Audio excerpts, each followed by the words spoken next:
નમસ્કાર. ચાલો આજે વાત કરીએ એથ્લેટિક્સની. એક એવી દુનિયા જે રોમાંચથી ભરપૂર છે. પણ ક્યારે વિચાર્યું છે કે એથ્લેટિક્સમાં મુખ્યત્વે કેટલી રમતો હોય છે? આજે આપણે એ જ ગૂંચવણ ઉકેલવાના છીએ. એથ્લેટિક્સની 22 મુખ્ય શાખાઓને સમજીશું.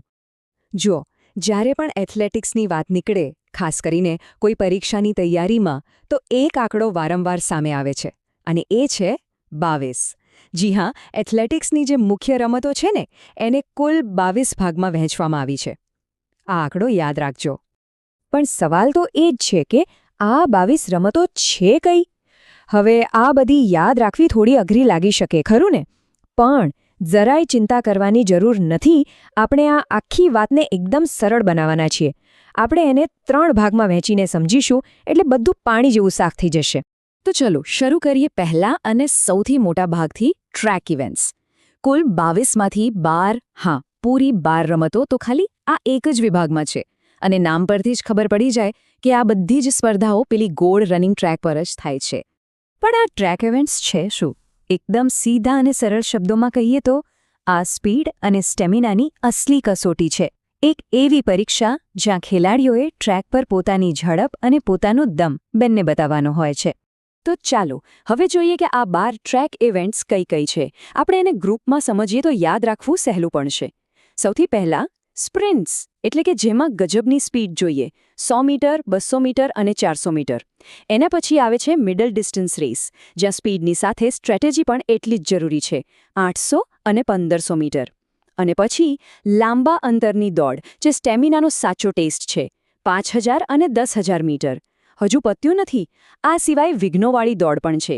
110 અને 400 મીટર હર્ડલ્સ, અને પેલી ખાસ પાણીના ખાડાવાળી 3000 મીટર સ્ટીપલ ચેઝ. અને છેલ્લે જેમાં ટીમ સ્પિરિટ દેખાય છે એ 2 રિલે રેસ, 4x100 અને 4x400 મીટર. બસ આ થઈ ગઈ આપણી 12 ટ્રેક ઇવેન્ટ. ઓકે, તો ટ્રેક પરથી હવે આપણે થોડા મેદાનની વચ્ચે જઈએ. આપણો બીજો વિભાગ એટલે ફિલ્ડ ઇવેન્ટ્સ. અને આમાં કુલ 8 રમતો આવે છે. હવે આ અહીંયા છે ને, દોડવાની સ્પીડ કરતાં પણ વધારે પાવર અને ટેકનિકનો ખેલ છે. આ બધી રમતો જમ્પિંગ અને થ્રોઈંગ, એટલે કે કૂદવા અને ફેંકવાની કળા પર ફોકસ કરે છે. અહીં ખેલાડીની તાકાત અને એની ચોકસાઈની ખરી કસોટી થાય છે. આ 8 ફિલ્ડ ઇવેન્ટ્સને પણ આપણે 2 નાના ગ્રુપમાં વહેંચી શકીએ, એટલે યાદ રહી જાય. પહેલું છે જમ્પિંગ ઇવેન્ટ્સ. એમાં આવે છે long jump, high jump, triple jump અને પોલ વોલ્ટ. આ બધી રમતોમાં ખેલાડી જાણે ગુરુત્વાકર્ષણને ચેલેન્જ કરતો હોય. અને બીજું ગ્રુપ છે થ્રોઈંગ ઇવેન્ટ્સ, જેમાં આવે છે shot put, discuss throw, javelin throw અને હેમર થ્રો. આ બધી રમતોમાં જબરદસ્ત તાકાત જોઈએ. તો એક વાત તો પાકી છે કે અહીં સ્પીડ કરતાં પાવર અને ટેકનિકનું મહત્વ વધારે છે. અને હવે આપણે આવી ગયા છીએ આપણા છેલ્લા અને સાચું કહું તો સૌથી અનોખા વિભાગ પર, કોમ્બાઇન્ડ ઇવેન્ટ્સ. નામ પ્રમાણે જ આમાં બધું ભેગું થયેલું છે. આમાં આપણી છેલ્લી 2 રમતોનો સમાવેશ થાય છે, અને આ રમતો કોઈપણ ખેલાડીની ઓલરાઉન્ડ એબિલિટીને માપે છે. પણ આ કોમ્બાઇન્ડ ઇવેન્ટ્સને એથ્લેટિક્સનો સૌથી અઘરો પડકાર કેમ ગણવામાં આવે છે? વિચાર્યું ક્યારે? કારણ એકદમ સીધું છે. આમાં ભાગ લેનાર ખેલાડીએ ખાલી દોડવાનું કે ખાલી કૂદવાનું નથી. એને તો ટ્રેક અને ફિલ્ડ બંનેની અલગ અલગ રમતોમાં માસ્ટરી બતાવવી પડે છે.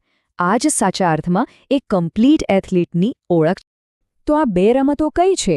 એ છે ડેકેથલોન અને હેપ્ટેથલોન. હવે અહીં એક વાત ખાસ યાદ રાખવા જેવી છે. ડેકેથલોન, જેમાં 10 ઇવેન્ટ્સ હોય છે, એ પુરુષો માટે છે.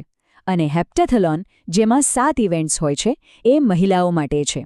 બસ આટલું જ યાદ રાખવાનું છે. તો લો, હવે આપણી સામે આખું પિક્ચર ક્લિયર છે. ટ્રેક, ફિલ્ડ અને કમ્બાઇન્ડ ઇવેન્ટ્સ.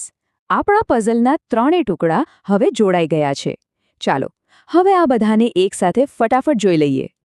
અહીં જુઓ, બધું એકદમ સામે છે. ટ્રેક ઇવેન્ટ્સ 12, ફિલ્ડ ઇવેન્ટ્સ 8 અને કોમ્બાઇન્ડ ઇવેન્ટ્સ 2. આ ત્રણેયને ભેગા કરો એટલે એથ્લેટિક્સની આખી રંગીન દુનિયા આપણી સામે આવી જાય. અને આ રહ્યું આપણું ફાઇનલ કેલ્ક્યુલેશન. 12 + 8 + 2 ટોટલ થયા 22. બસ આટલું સિમ્પલ ગણિત છે. હવે કોઈ પૂછે તો એથ્લેટિક્સની 22 રમતોનો હિસાબ એકદમ પાક્કો થઈ ગયો, બરાબર ને? ચાલો તો હવે આપણે એથ્લેટિક્સની આ 22 રમતોને બરાબર સમજી લીધી છે. પણ જતાં જતાં એક સવાલ મનમાં મૂકીને જાઉં છું. આ બધી રમતોમાંથી સૌથી અઘરી, સૌથી કઠિન સ્પર્ધા કઈ ગણાય? શું એ 10,000 મીટર દોડવા માટે જોઈતો જબરદસ્ત સ્ટેમિના છે? કે પછી પોલ વોલ્ટ માટે જોઈતી અદ્ભુત ટેકનિક? કે પછી 10-10 રમતોમાં માસ્ટરી બતાવવી પડતી હોય એ ડેકાથ્લોન? આના પર વિચારવા જેવું ખરું. શું લાગે છે?